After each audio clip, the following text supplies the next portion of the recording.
একটা সময় ছিল যখন বিকেলের অলস আড্ডায়, প্রথম প্রেমের হৃদয় কাঁপানো মুহূর্তে কিংবা একাকী সন্ধ্যায় ক্যাসেটের গান ছিল মানুষের সবচেয়ে কাছের সঙ্গী।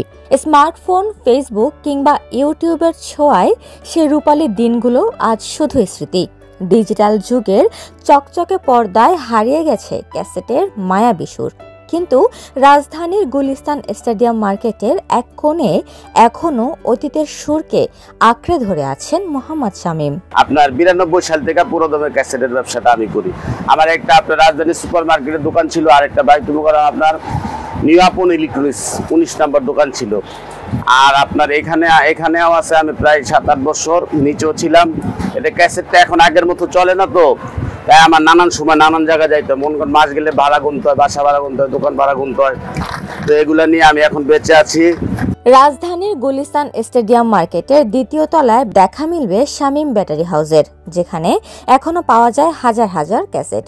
আব্দুল আলিম, আব্বাস আলম সহ কালজয়ী সব গানের দুর্লভ ক্যাসেট রয়েছে তার দোকানে। পাশাপাশি ক্যাসেটের ব্যাটারিও বিক্রি করেন তিনি। সে 80-60 দশকের ক্যাসেট আব্দুল আলিমের, এটা আছে জানে আলম, এটা হলো 90 দশকের ক্যাসেট বারি সিদ্দিকী। আর নাটক ইচ্ছা করলে কোথাও পাবেন না, এটা নাটক একমাত্র আমার কাছে। দেবী সুলতানা নাটক আছে, যাত্রা আপনার অনেকের যাত্রা আছে, আপন দুলাল, কমলার বনবাস, এগুলা যাত্রার ক্যাসেট, এগুলা অ্যান্টিক জিনিস আমি নস্টালজিক ধরে রেখেছি। এই প্রজন্মদের চিনানোর জন্য আমি এই ক্যাসেট গুলো ধরে রাখছি। এটা হলো অ্যান্টিক ডাক দিয়েছে দয়াল আমারে, থাকবো না আর তোদের মাজারে। আসিফ আকবরের ক্যাসেটের কথা বলতে গেলে অনেক ধরনের ক্যাসেট আছে। সাউন্ড কোম্পানিতে গেছি আমি, ভাই একটা ক্যাসেট বাইরেছে আপনাকে। ও প্রিয়া তুমি কোথাও, প্রিয়া তুমি কোথায়? যে শিল্পীরা অনেক কালো, এরে দেখতে কালো, কিন্তু আপনার কণ্ঠটা এত সুন্দর। শামীম জানান, কোথাও যদি ক্যাসেটের সন্ধান পান তাহলে যতই দাম হোক না কেন তা কিনে নিয়ে আসেন তিনি। প্রয়োজনে কম খাবেন কিংবা না খেয়ে থাকবেন, তবুও ক্যাসেট সংগ্রহ করবেন, এটাই তার একমাত্র নেশা। তবে এখন আর আগের মতো ক্যাসেট বিক্রি না হওয়ায় হতাশ তিনি।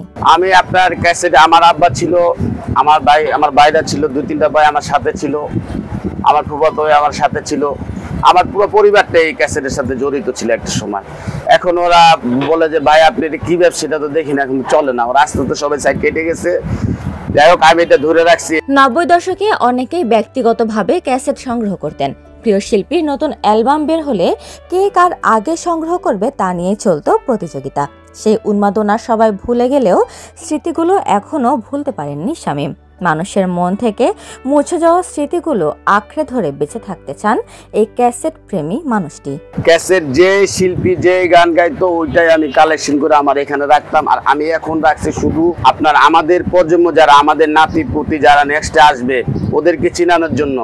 যেমন আমার ছেলে, মনে করেন এটা আমার সাথে আমার ছেলে দোকান করে আর আমি করি, আমরা বাপ ছেলে দুজনে এই দোকানটা করি। অন্য আগে আমার অনেক কর্মচারী ছিল 16-17 জন ছিল। এখন তো মনে করেন এই ব্যবসা চলে না চলে, তা আমি ওদেরকে রাখতে পারি না। ওদেরকে আস্তে আস্তে মনে করেন ওরাই চলে গেছে। উপমা রায়, সোনালী নিউজ, ঢাকা।